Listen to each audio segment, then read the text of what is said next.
Tarde a todos. Bem-vindo à Casa do Caminho, a mais uma tarde de estudo do Evangelho. Que nós possamos assimilar o estudo da tarde de hoje, que possamos passar uma tarde agradável, tranquila, sabendo que estamos sendo assistidos por essa espiritualidade aqui da Casa do Caminho, envolvendo a todos nós nesse momento. E vamos pedir ao Mestre Jesus que nos abençoe, que esteja com cada coração aqui presente. As bênçãos da nossa Mãe Maria, nossa Mãe querida, a espiritualidade da Casa do Caminho, comandada por Dr. Erma, e acima de tudo a Deus Pai. Esse Pai todo amor, todo bondade, todo beneficência e misericórdia. E vamos ler a página de hoje, que é Palavras da Vida Eterna, a lição 94, Beneficência e Paciência. A caridade é paciente e benigna. Paulo, 1 Coríntios, capítulo 13, versículo 4. Beneficência, sim, para com todos. Prato dividido. Veste aos nus. Remédio aos doentes. Asilo aos que vagueiam sem teto. Proteção à criança desamparada. Auxílio aos anciãos em desvalimento. Socorro às viúvas, refúgio aos indigentes, consolo aos tristes, esperança aos que choram. Entretanto, é preciso estender a bondade igualmente noutros setores: compreensão em família, trabalho sem queixa, cooperação sem atrito, pagamento sem choro, atenção a quem fale, ainda mesmo sem qualquer propósito edificante, respeito aos problemas dos outros, serenidade nas horas difíceis, silêncio às provocações, tolerância para com as ideias alheias, gentileza na rua. A beneficência pode efetuar prodígios, levantando a generosidade e conquistando a gratidão. Contudo, em nome da caridade, toda beneficência, para completar-se, não pode viver sem a paciência. E assim, Senhor Jesus, mais uma vez te agradecemos por esse momento. Que o Senhor possa envolver a nossa reunião, envolver a nossa Francisca, que vai nos falar sobre o Evangelho na tarde de hoje, a Tayana, que vai nos falar sobre caminho, verdade e vida na hora do passe, que nós possamos todos ser envolvidos pelas bênçãos de Jesus, de Maria e, acima de tudo, de Deus Pai. Que assim possa ser e graças a Deus.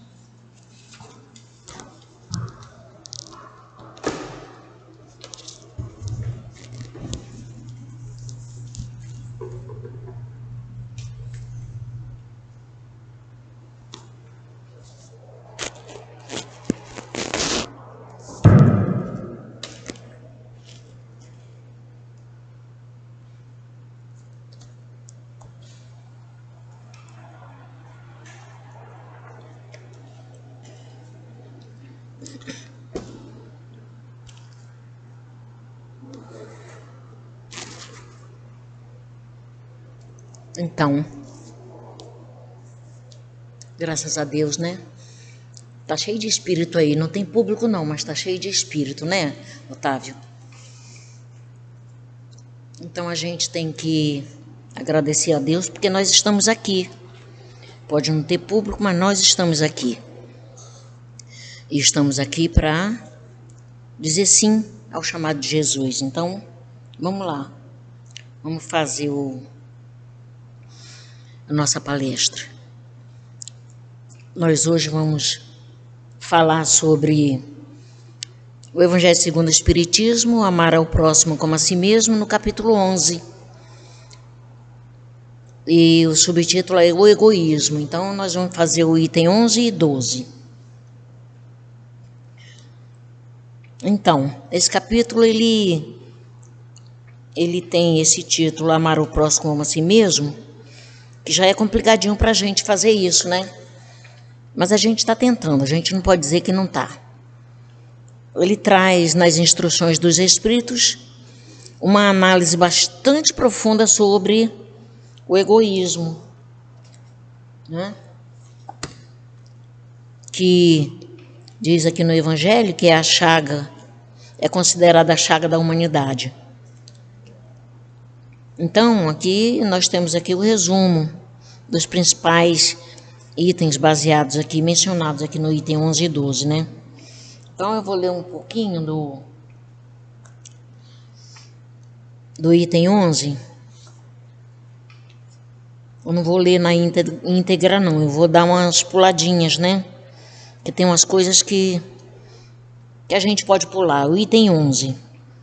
O egoísmo, esta chaga da humanidade, deve desaparecer da Terra, cujo progresso moral retarda. Então, a gente sabe que o progresso moral da Terra, ele retarda bastante, né? Olha, milênios e milênios, o progresso de um mundo não se faz assim. Então, ouviu? Está lá, Otávio, Will, então. Ele retarda bastante o progresso moral. Então, o egoísmo, ele é, pois, o objetivo para o qual todos os verdadeiros crentes devem dirigir suas armas, suas forças, sua coragem. Então, disse-lhes coragem, porque é preciso mais coragem para vencer a si mesmo do que para vencer os outros. Que cada um, pois, coloque os seus cuidados para combater em si. Então, o egoísmo é a fonte de todas as misérias do mundo.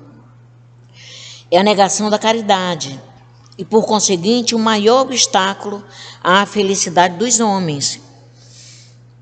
É a esse antagonismo da caridade e do egoísmo, é a invasão dessa lepra do coração humano, que o cristianismo deve não ter cumprido ainda toda a sua missão.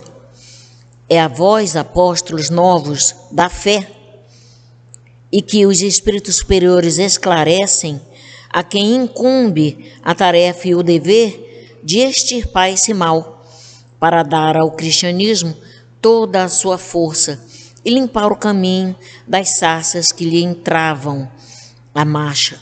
Extirpai o egoísmo da terra, para que ela possa gravitar na escala dos mundos, porque já é tempo de a humanidade vestir o seu traje viril, e para isso é preciso, primeiro, o extirpar do vosso coração. Então, é uma lição nos trazida por Emmanuel em Paris de 1861.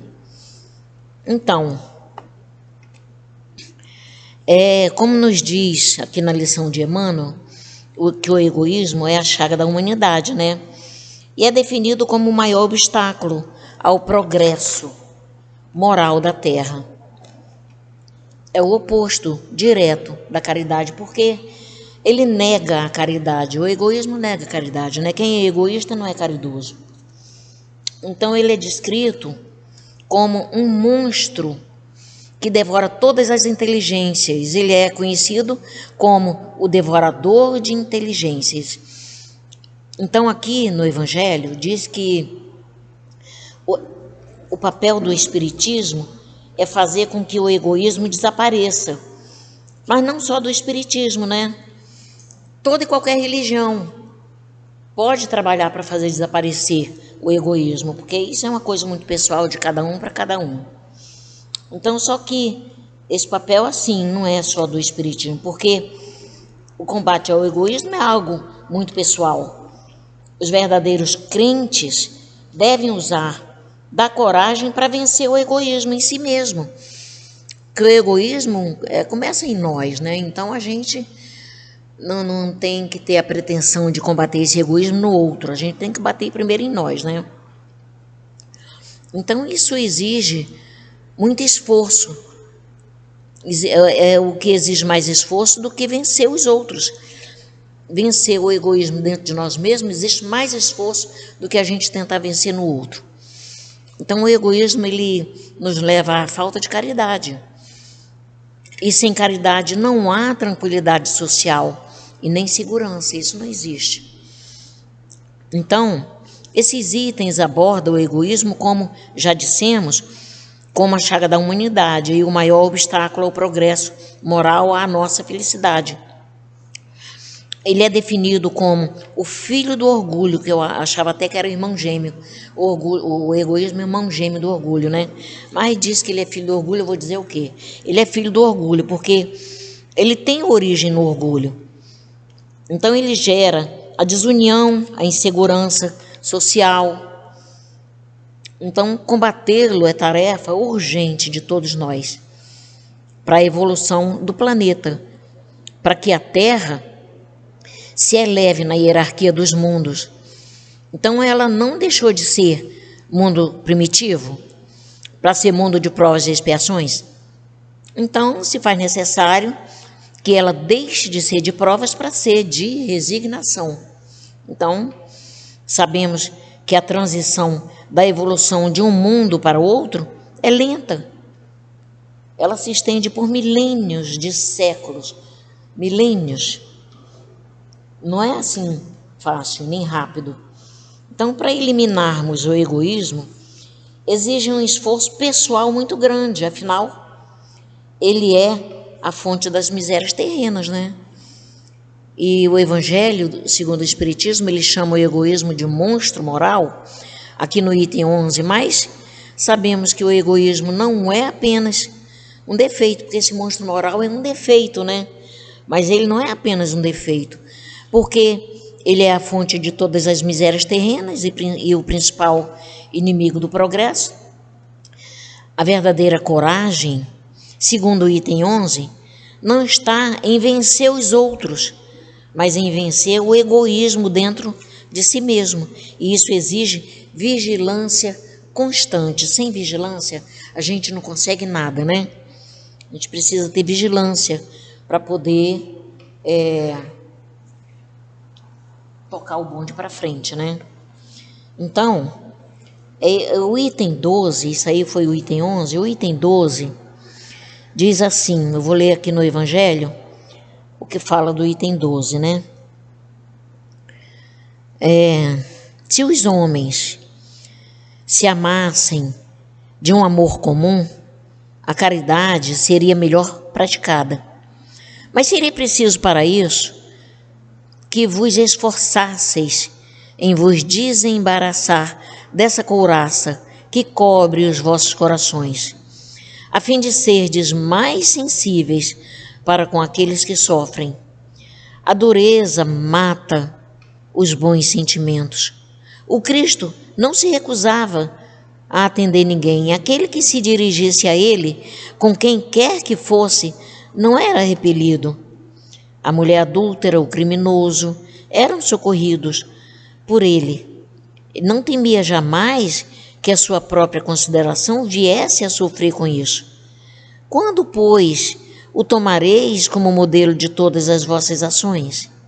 Se a caridade reinasse sobre a terra, o mal não teria mais poder.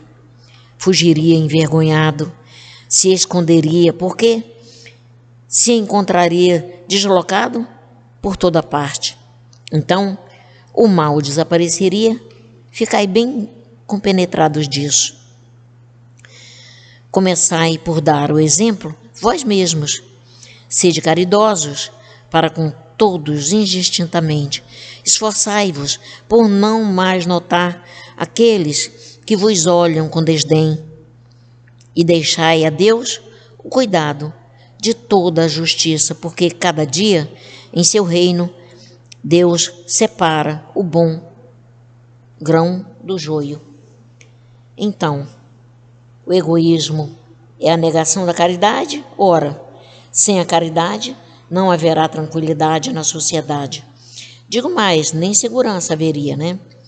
Com o egoísmo e o orgulho que se dão a mão, haverá sempre um caminho para o mais sagaz, uma luta de interesse, onde são pisoteadas as mais santas afeições, onde os laços sagrados da família não são mesmo respeitados. Então essa lição do item 12 foi nos trazida por Pascal, em Sens, 1862, né?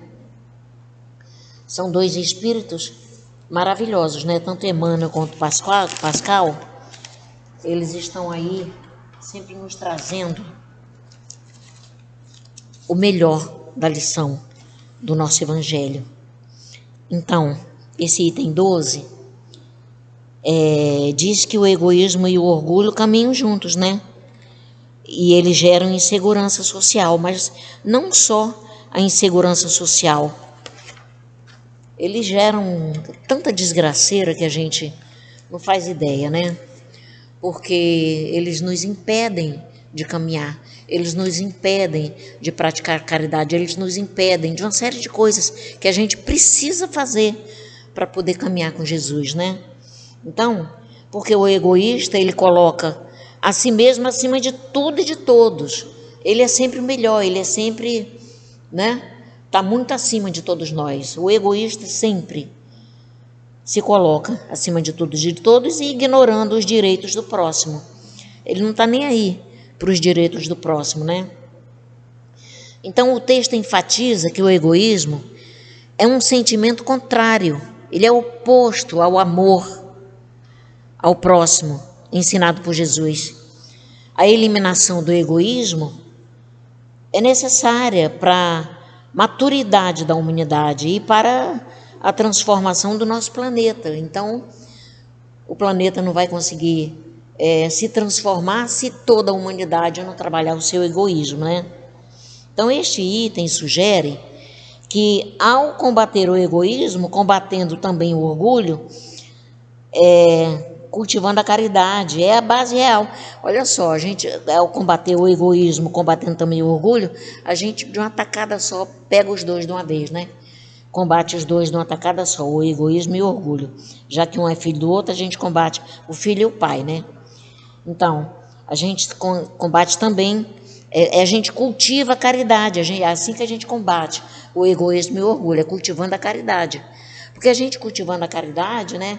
A gente tem como ir eliminando isso de dentro de nós. Então, todos nós temos um pouquinho de egoísmo, um pouquinho de orgulho. Então, temos. Não vou dizer que eu não tenha, né? A Neide não tem mais, mas eu ainda tenho.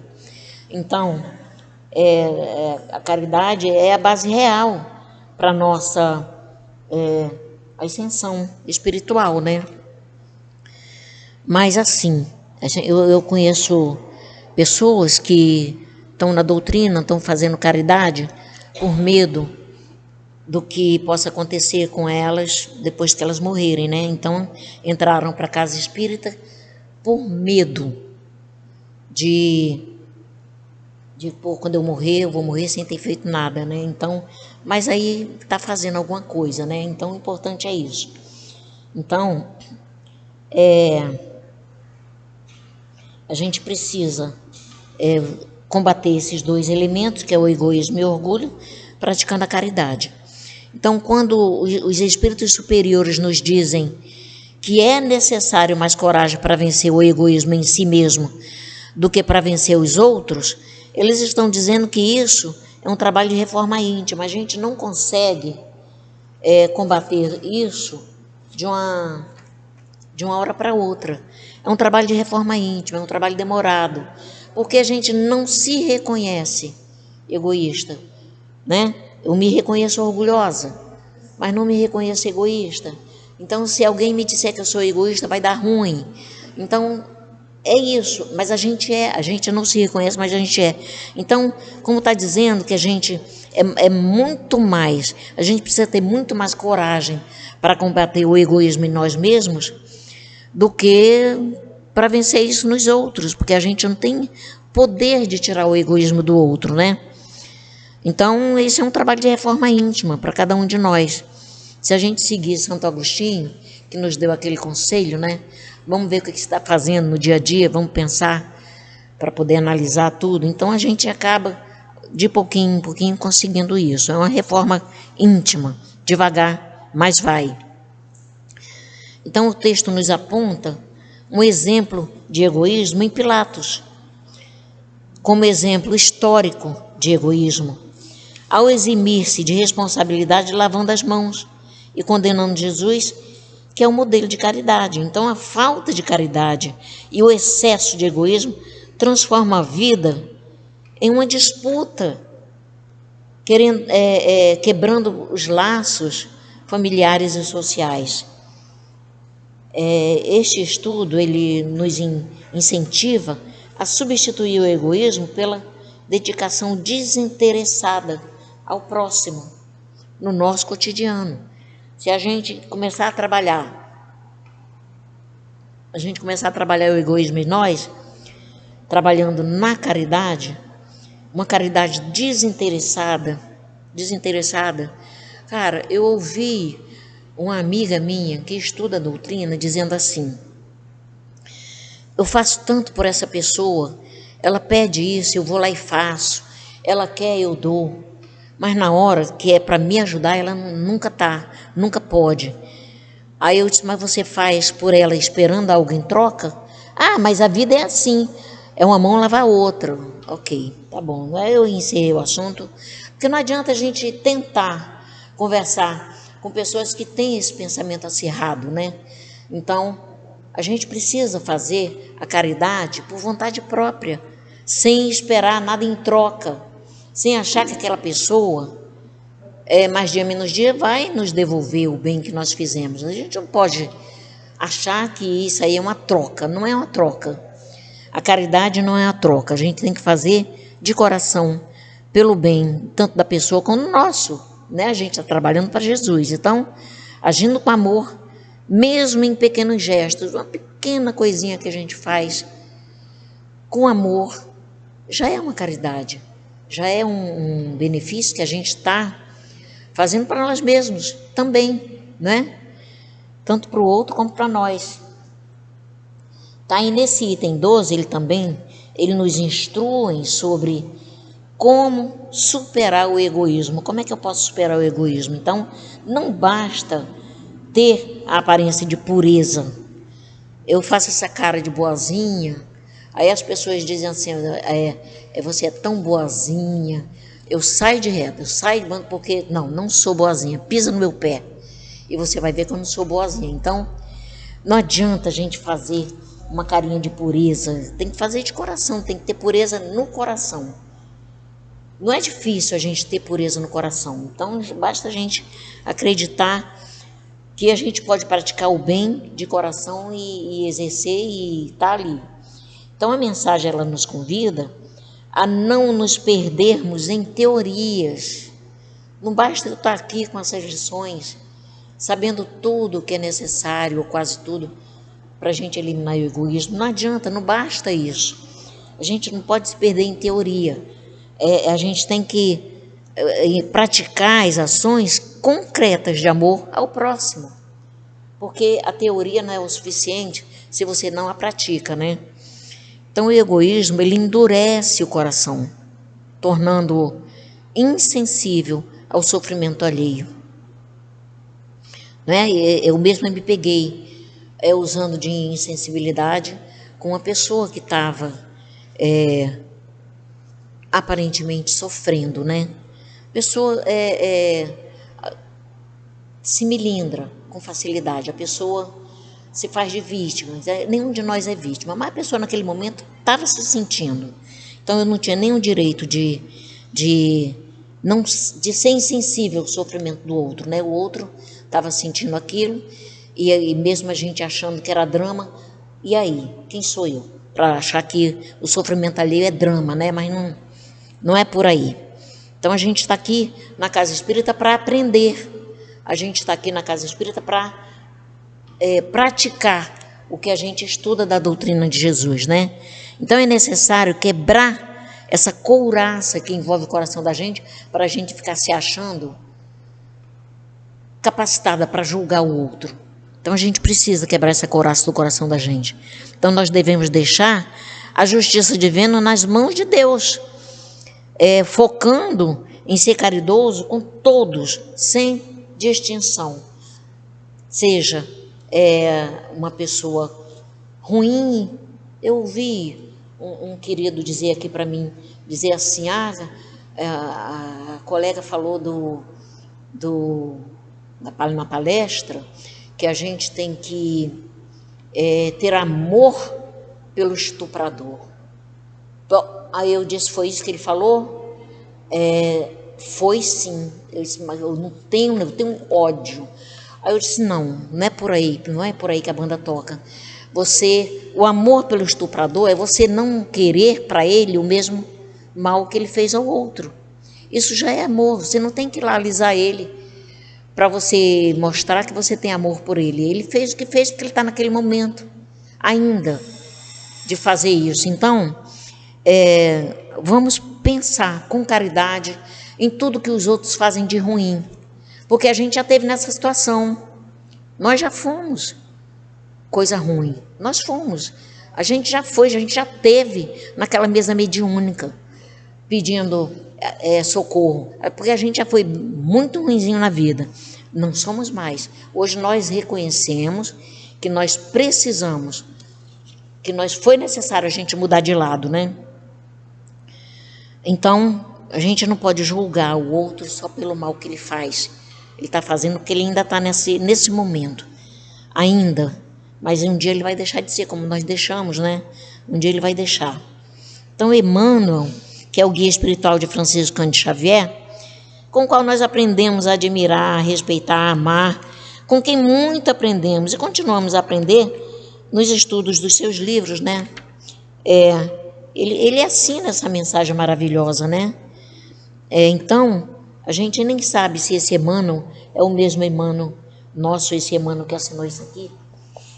A gente não sabe se é o mesmo Emmanuel do Francisco Cândido Xavier, mas o Emmanuel, num dos livros dele, ele ensina o egoísmo, considerado por Emmanuel como o filho do orgulho e o monstro devorador de todas as inteligências, porque ele domina ele é o monstro devorador das inteligências, porque ele domina as inteligências, né?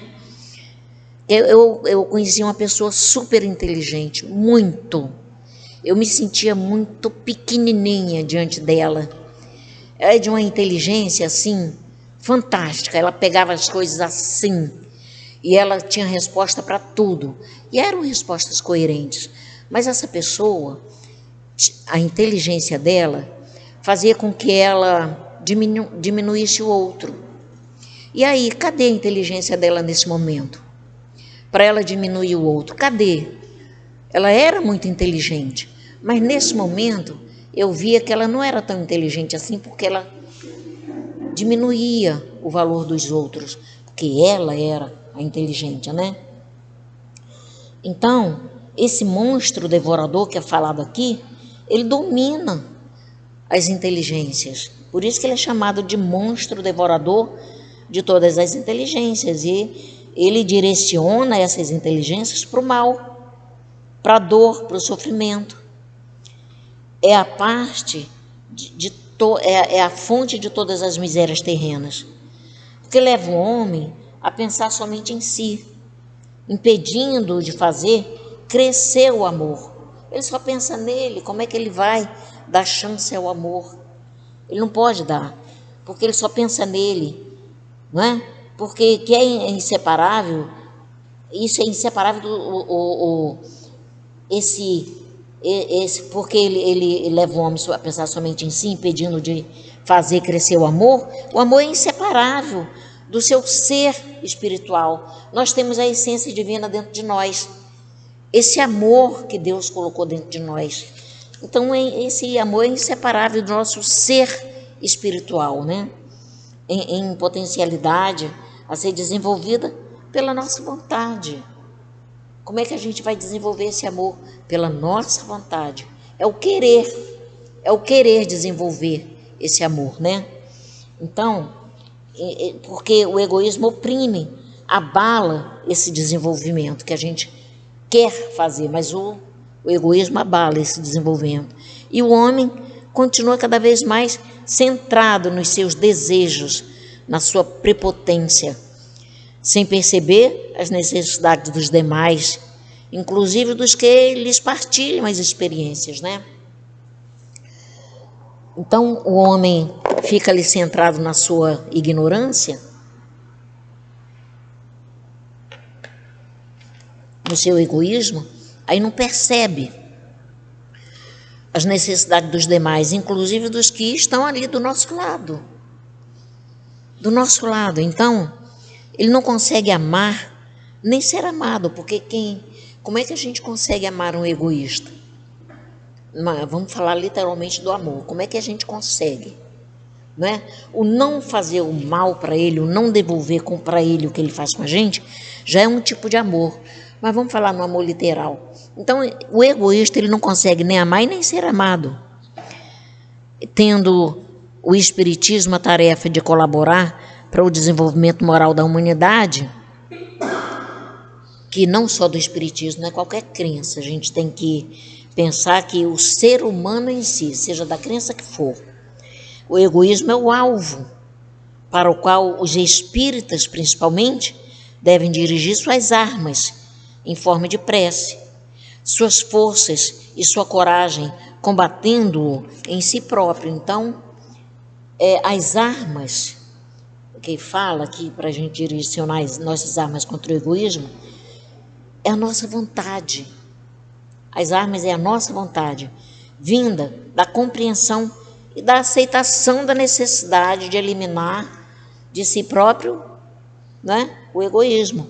Porque o amor, para que o amor possa se desenvolver. Então, a gente não vai conseguir desenvolver o amor que nós temos dentro de nós, colocado por Deus no nosso íntimo, no nosso ser espiritual, se a gente não eliminar essa chaga da humanidade, né? Então, as forças são direcionadas, são o direcionamento das suas energias, não é? As nossas forças são o direcionamento das nossas energias, das nossas vibrações, da nossa inteligência, da nossa sensibilidade no uso da vontade. A minha vontade é a minha vontade. A minha vontade não é a vontade da Sandra. Cada qual direcionando a sua vontade para o caminho do bem, né? Para o caminho, para eliminar essa chaga, né? Então, a gente precisa dessa vontade para dois objetivos principais, né? Que é o desenvolver o amor e combater o egoísmo. É a nossa vontade. Não adianta a gente tentar se a gente não tem uma vontade bem acirrada, né? Então, a coragem é a tenacidade, a bravura, a ausência de medo diante do perigo. É a firmeza de espírito, a determinação necessárias para vencer a si mesmo, a coragem. Aí a gente pensa, a coragem, como está aqui, a coragem é a ausência de medo diante do perigo. Mas a gente tem que tomar cuidado também, né? Porque a gente alimentar essa coragem para não ter medo diante do perigo, às vezes o perigo ele nos dá uma rasteira, né? Então a gente também precisa medir as nossas coisas, né? Essa nossa coragem, ter senso, né? Ter noção de que essa minha coragem, eu vou ali porque eu tenho coragem para ir, eu vou, olha, tem que prestar atenção. Tem que prestar muita atenção nisso, né? Isso não se faz a gente eliminar o egoísmo em nós, não adianta, eu tenho coragem, eu vou conseguir. Isso não se faz com facilidade, né? Nem em pouco tempo. Quantos anos, aliás, quantos anos não, quantos séculos nós estamos tentando diminuir o egoísmo em nós? Porque isso não é de agora. Olha, é de séculos, né? A gente vem trazendo de uma encarnação para outra, vem diminuindo, não é o mesmo. Já foi pior, mas não é fácil, nem em pouco tempo, uma vez iniciada essa luta, né, a gente consegue. No processo da mesma, né, então surgem estímulos, não é? Como a doutora Arma disse, tenta. Se você começar, a gente dá força. Se você pensar negativo, a gente não tem como encostar em você. Aí a gente pensa assim, mas cara, tu não é espírito superior? Não é mais evoluído que eu? Mas não consegue, por quê? Porque você cria vibração em torno de você negativa. Negativa a tal ponto que quem encosta em você, quem são? É o que a gente era antes, né? Que encostou muito em muita gente. Mas assim, a gente sabe que a gente recebe estímulos adequados nas pequeninas vitórias e na percepção do amparo espiritual. A gente sempre tem um amparo. Eu ouvi a doutora Erma falando ontem do amparo que todos nós temos. Todos nós temos um amparo espiritual. Eles estão ali encostados em nós. E eu ainda falei para Disse que o meu mentor espiritual não quer trabalhar, né? Por quê? Na hora de fazer a psicografia, eu travo. Ele disse, ele não quer trabalhar. Então, eles estão ali, nos dando estímulo. Se tu é surdo e cego, o problema é teu. Então, você tem que se esforçar mais, né? Então, Emmanuel, ele nos afirma que a causa o fato do cristianismo não ter ainda conseguido cumprir sua missão na Terra, isso está no egoísmo, na sua invasão nos corações humanos. O egoísmo invade os corações humanos, mas a gente deixa, né? Ele não vem por si só, a gente deixa, a gente abre a porta, né? Então, a invasão dos corações humanos, no seu antagonismo à caridade.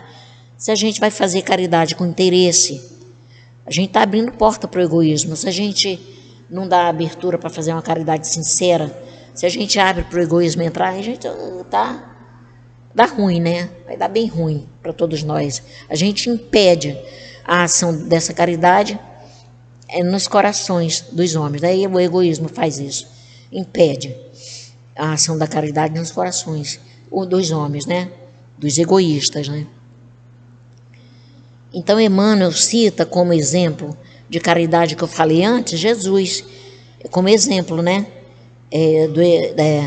E do egoísmo Pilatos. Aí eu falei anteriormente, mas Pilatos, ele não reconheceu em Jesus nenhuma das acusações que estava sendo feita para ele.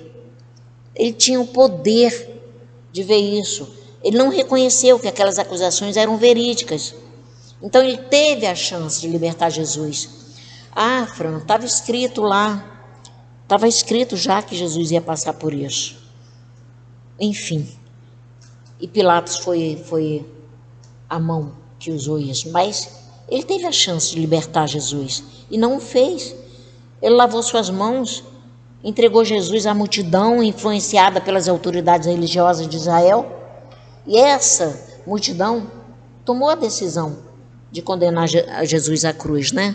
Então, Pilatos é o exemplo de egoísmo ferrenho, né?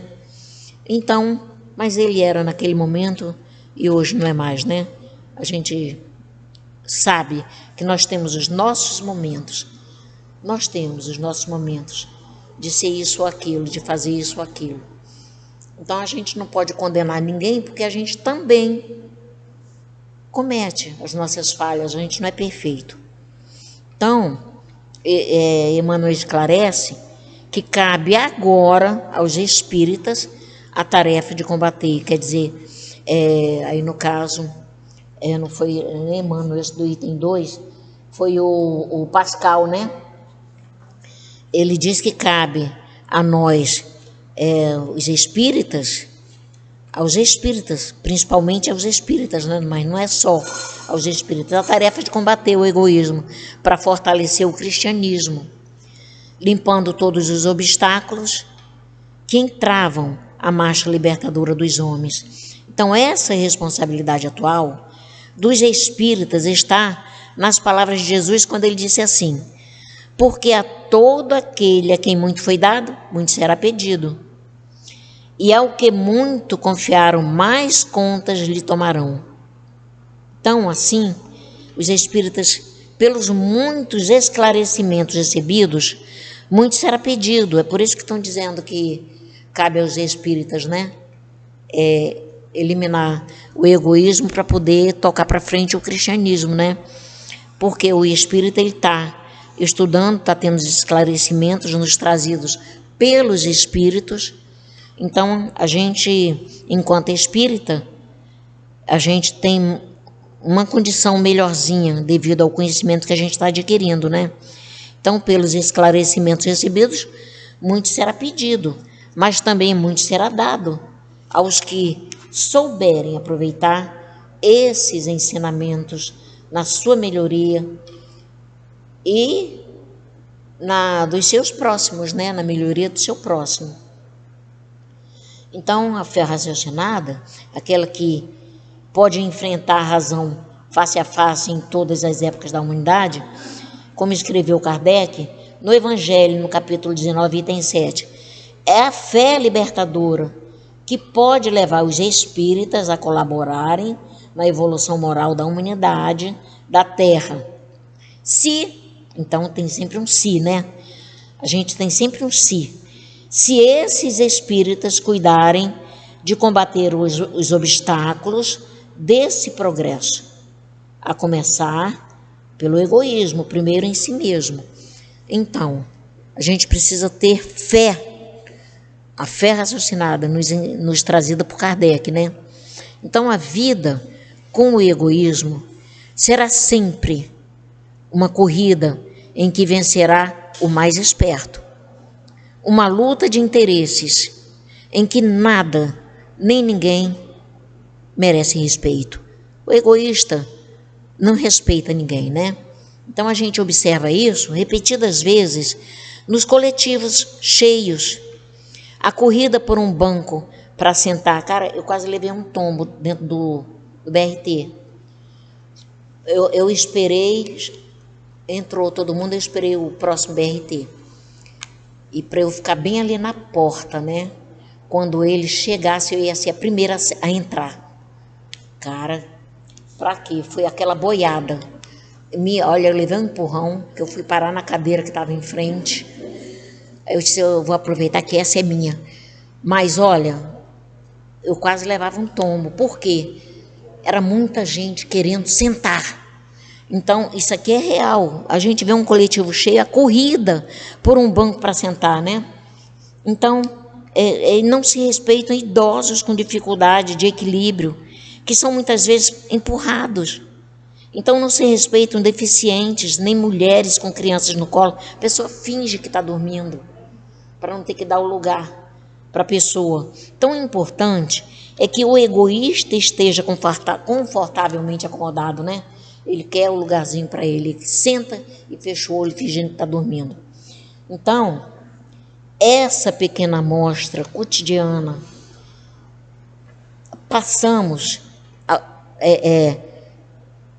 então, dessa pequena amostra cotidiana, passamos ao panorama do mundo, onde nações ricas contrastam com a miséria, com o povo morrendo de fome. Ainda tem, né?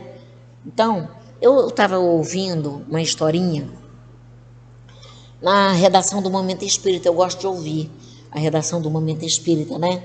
Com base no capítulo intitulado O Pãozinho, de um livro chamado O Livro das Virtudes, volume 2, né? Então, é de William Bennett. Então, ele diz assim na historinha, né? Uma grande fome se abateu sobre um país europeu. Em determinada época, os pobres, sobretudo crianças, sofriam muito. Um homem abastado chamou 20 crianças e lhes disse que todos os dias ele compareceria à praça com uma cesta, com um pão para cada uma delas. Cara, o cara era abastado, né? Meu egoísmo, eu estou julgando o cara, estou julgando. Porque ele disse, ele escolheu só, a fome estava se alastrando ali, né? Ele era abastado, ele escolheu só 20 crianças. Ia levar uma cesta de pão com um pedaço de pão para cada uma delas. E eu estou aqui julgando o homem. Pelo menos ele deu um pedaço de pão para cada um. Um pão por dia é o que receberiam, até que a fome se extinguisse no país. É complicado isso, né? E assim ele o fez. Foi para a praça levando a cesta. As crianças esfomeadas partiram para cima da cesta, brigando porque cada um queria o pão maior. Ainda tinha isso. Era pão de variados tamanhos. Ele estava querendo mostrar uma lição aí? Pode até ser. Tinha pães de tamanhos variados, né? Então as crianças se estapeavam para pegar o pedaço de pão maior. Terminada a batalha, cada uma saiu correndo com o seu trunfo, que era o pão para matar a fome, né?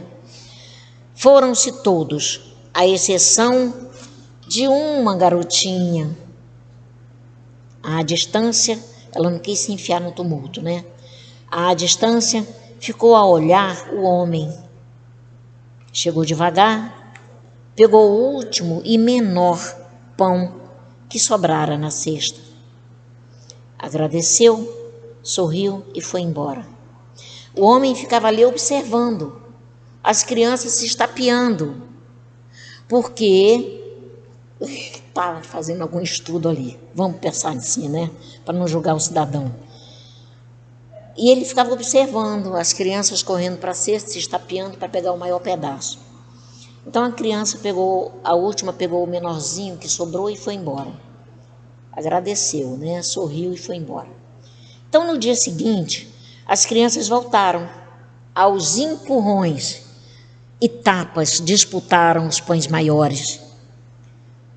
Para a pequenina restou um pãozinho fininho, nem metade do tamanho dos outros.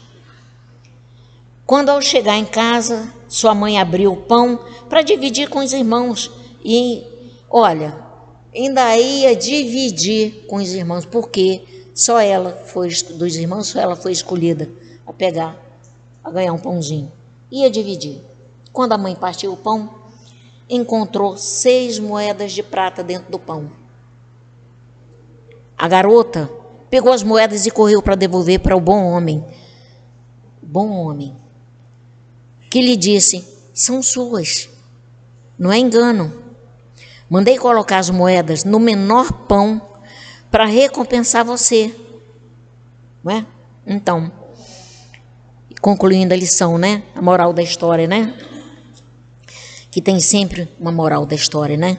Lembre-se de que as pessoas que preferem o menor pedaço a disputar de forma egoísta e agressiva, a maior parte dessas pessoas vão encontrar bênçãos bem maiores do que dinheiro em seu caminho, né?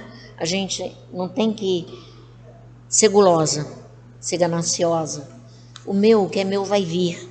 Então a pessoa não pode ficar querendo sempre a maior parte egoístamente, né? Então a gente vai encontrar no nosso caminho coisa melhor do que dinheiro. Então existem muitas almas solitárias simplesmente porque não se resolvem a arrebentar as amarras do egoísmo para serem úteis a alguém. O egoísmo pode ser considerado como uma velha e inútil roupa que se conserva no lar do orgulho, né? Então, o egoísmo e o orgulho estão assim entranhados um com o outro. Então, um é o braço do outro, né?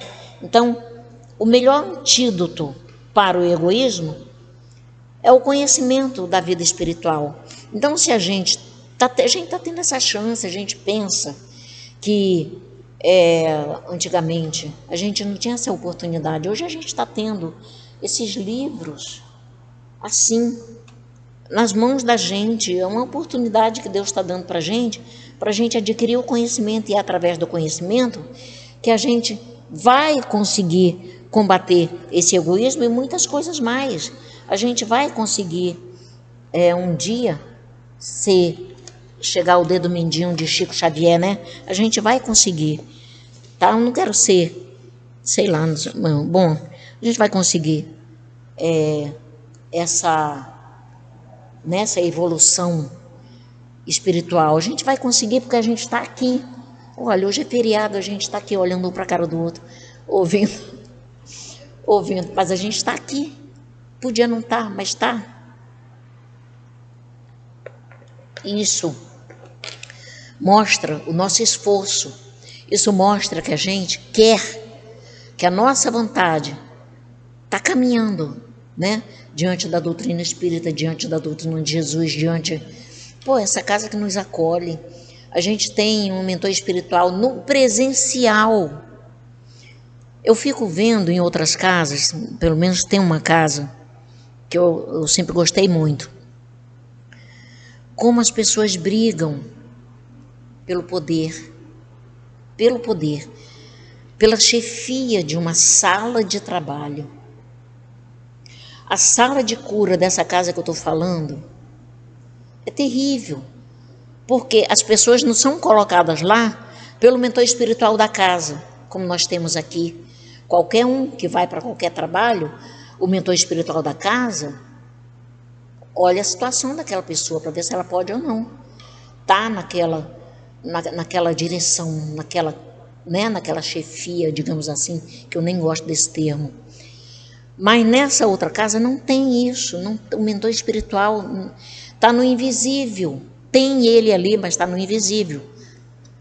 Então ele deve estar assim, muito desgostoso. Ele é evoluído, não ia se desgostar com o erro mas não está feliz, né? Porque eles brigam. Eu sou coordenador da sala de cura. Eu mando e desmando, tem que fazer o que eu mandar. É assim mesmo. É literalmente assim. Não é conversa, não. Aí na outra sala, eu trabalhei nessa casa, e quando eu trabalhava, toda semana mudava de coordenador. Porque o presidente da casa queria fazer média com algum coleguinha e tirava aquele, botava aquele. Então era assim, literalmente continua sendo. Então a gente tem uma casa que tem um mentor espiritual no presencial. Olha que bênção. Olha que bênção. A gente chega lá, fala com ele, agarra ele. Eu agarro. Né, Otávio? Chego para ele e peço, agarre eu que estou carente. Ele agarra. O cara está ali, nos dando suporte. E a gente está trabalhando, não está trabalhando o nosso pensamento como a gente devia. Que ele falou nessa quinta-feira que a gente não está manuseando o nosso pensamento adequadamente. A gente está dando abertura para o mal entrar. E ele vem através do pensamento. Então ele está sempre dando um conselho. Toda vez que ele vem, ele dá uma palavra que a gente tem que prestar atenção e seguir o que ele está dizendo, porque ele está vendo, ele nos acompanha. Eu falo uma coisa na minha casa que ele responde literalmente. Eu disse, doutora Erma, eu tenho que tomar uma decisão, não sei o que fazer, mas não vou lhe ocupar, que tem tanta gente para atender, mas me dê uma luz e tal. E chega aqui, ele diz, não faça isso não. Cara, por que isso acontece? Porque ele está lá com a gente, ele segue a gente, onde a gente vai. A gente tem que se conectar com ele, onde a gente estiver, porque eles nos ajudam. Não só ele, Bezerra, né? Jesus, Maria de Nazaré, Deus, toda essa... O doutor Erma falou que a equipe dele é enorme, Ninguém trabalha sozinho, né? Então a gente tem que trabalhar em grupo sempre, um respeitando o outro, um respeitando o limite do outro. Então a gente é feliz e não sabe, né? A gente é feliz, a gente está numa casa abençoada. Então vamos estudar. Vamos aprender como eliminar o egoísmo. Que Emmanuel fala que a gente elimina através da caridade. Mas como é que a gente está praticando essa caridade? Como é que a gente está caminhando? Como é que a gente está permitindo que os nossos pensamentos conduzam a nossa vida? Porque a gente pode até deixar o passarinho pousar na nossa cabeça, mas não pode deixar ele fazer ninho, né? Porque o fazer ninho vai dar ruim, né? Então a gente precisa dar muito valor a esses estudos do Evangelho, a esses estudos que a espiritualidade nos trouxe, não é? A esses estudos do caminho, verdade e vida. Olha, essas páginas que são nos trazidas aí, vamos dar muito valor a isso, porque a gente precisa disso para poder caminhar, para poder seguir, né? Para poder, quando chegar lá do outro lado, não ir para a fogueira, né, Otávio? Porque eu não quero. Então, graças a Deus, então que Jesus abençoe a todos nós, sempre. Graças a Deus.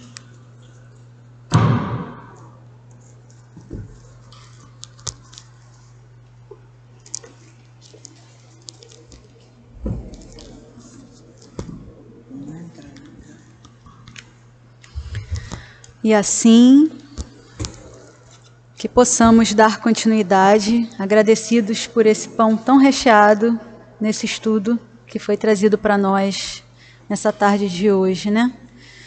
Que a gente possa refletir aonde está o egoísmo em cada um de nós, né? Em quais ações, em quais pensamentos, em quais sentimentos. Muito obrigado, Fran. Tá baixo? Então, passemos ao Caminho, Verdade e Vida, por Francisco Cândido Xavier, psicografia de Emmanuel, lição 160, o varão da Macedônia. E Paulo teve de noite uma visão em que se apresentou em pé um varão da Macedônia e lhe rogou: passa a Macedônia e ajuda-nos. Isso está em Atos, capítulo 16, item 9. Além das atividades diárias da vida de relação, participam os homens de vasto movimento espiritual, cujas fases de intercâmbio nem sempre podem ser registradas pela memória vulgar. Não só os que demandam o sepulcro se comunicam pelo processo das vibrações psíquicas. Os espíritos encarnados fazem o mesmo, em identidade de circunstâncias, desde que se achem aptos a semelhantes realizações. Mais tarde, a generalidade das criaturas terrestres ampliará essas possibilidades, percebendo-lhes o admirável valor. Isso, aliás, não constitui novidade, pois, segundo vemos, Paulo de Tarso, em Troade, recebe a visita espiritual de um varão da Macedônia que lhe pede auxílio. Obrigada. A narração apostólica é muito clara. O amigo dos gentios tem uma visão em que lhe não surge uma figura angélica ou um mensageiro divino. Trata-se de um homem da Macedônia, que o ex-doutor de Tarso identifica pelo vestuário e pelas palavras. É útil recordar semelhante ocorrência para que se consolide nos discípulos sinceros a certeza de que o Evangelho é portador de todos os ensinamentos essenciais e necessários, sem nos impor a necessidade de recorrer a nomenclaturas difíceis, distantes da simplicidade que o Mestre nos legeu a Carta da Redenção, na qual nos pede atenção amorosa e não teorias complicadas. Graças a Deus. E agora as luzes serão apagadas, para que nós nos preparemos para o momento do passe.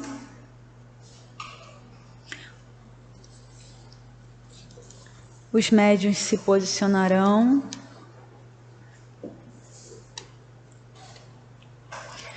Deus, nosso Pai, Jesus, nosso divino médico, queridos amigos espirituais, rogamos as vossas bênçãos de amor, de paz, de equilíbrio e de cura para todos nós que aqui estamos. Que os bondosos amigos espirituais encontrem em nós as disposições para o bem. que seja em teu nome, em nome dos bons espíritos e, acima de tudo, em nome de Deus, que possamos iniciar o passe. Graças a Deus. E refletindo sobre essa mensagem, sobre as diversas potencialidades da alma, tão inexploradas ainda, na ideia de que somos deuses. Sim, deuses com D minúsculo. Mas Jesus nos disse que essas potencialidades, quando abertas, quando acessíveis, poderão fazer maravilhas. Nós já temos esse pinguinho nessa noção de que o corpo físico não reconhece tudo o que pode fazer, que dirá o nosso espírito imortal.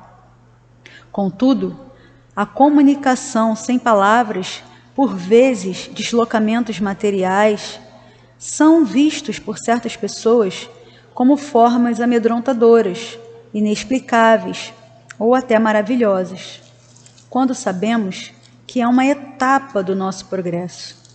Todos somos, se não somos ainda, seremos e teremos condições para manifestar todas essas potencialidades e esses sentidos que ainda não conhecemos em nós.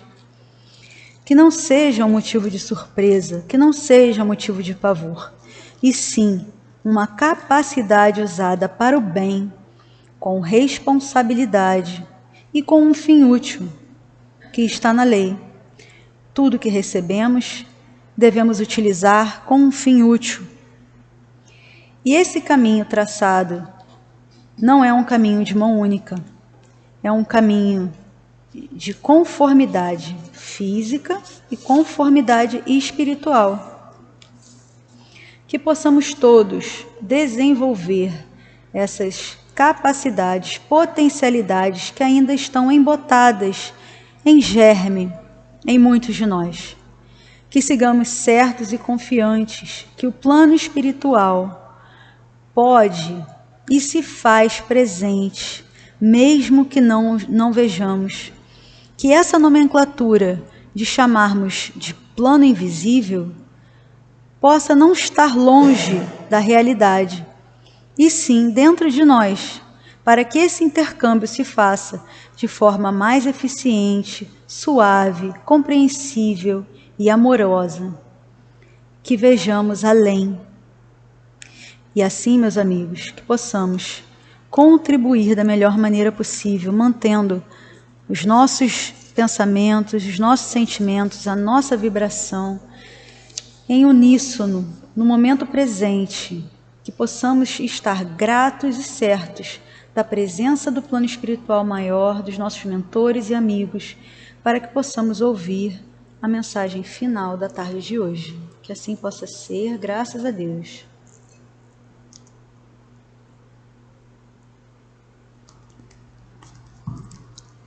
E assim, continuando nessa vibração de muito amor, vibração de cura, vibração desses amigos espirituais que estão aqui cuidando de cada um de nós. Que nós possamos sair daqui pacificados, que nós possamos sair daqui lembrando das palavras do Evangelho, desse ensinamento que toca nossos corações, nossas mentes, e que o nosso pensamento precisa estar cada vez mais firme, porque há essa necessidade no momento. O planeta está conturbado e nós temos que estar vigilantes com os nossos pensamentos, envolvendo-nos em prece, procurando nos melhorar as nossas ações, trabalhando cada vez mais no bem, trabalhando com amor, com dedicação, para nos fortalecer a nossa energia espiritual, para nós nos elevarmos, porque é assim que Deus Pai quer de todos os seus filhos, chegarmos a espírito puro. É isso que Ele espera a cada um dos seus filhos, e que nós temos essa capacidade de nos melhorar a cada dia, a cada momento, através do estudo, através do trabalho, através dos pensamentos elevados. Se liguem aos seus mentores espirituais, se liguem ao plano maior, a esses espíritos que estão aqui lutando para nos melhorar, lutando para mostrar o caminho a seguir, lutando para nos mostrar a luz que devemos seguir. É por isso que nós devemos pensar e repensar nesse Evangelho do amor, nas palavras do Cristo Jesus, que morreu na cruz para nos salvar. Que nós possamos sair daqui mais leves, confiantes, fortalecidos por essas vibrações, levando para os nossos lares, para os nossos queridos, tudo o que nós recebemos aqui na tarde de hoje. E assim, nós só temos a agradecer a essa casa que nos acolhe, a essa espiritualidade comandada por Doutor Erma, a nossa Mãe Maria, essa mãe amada, mãe querida, que nos acolhe em seu seio materno. E acima de tudo a Deus Pai, esse Pai todo amor, todo bondade, todo benevolência. Que assim possa ser, que possamos todos ir em paz, muita paz para todos nós.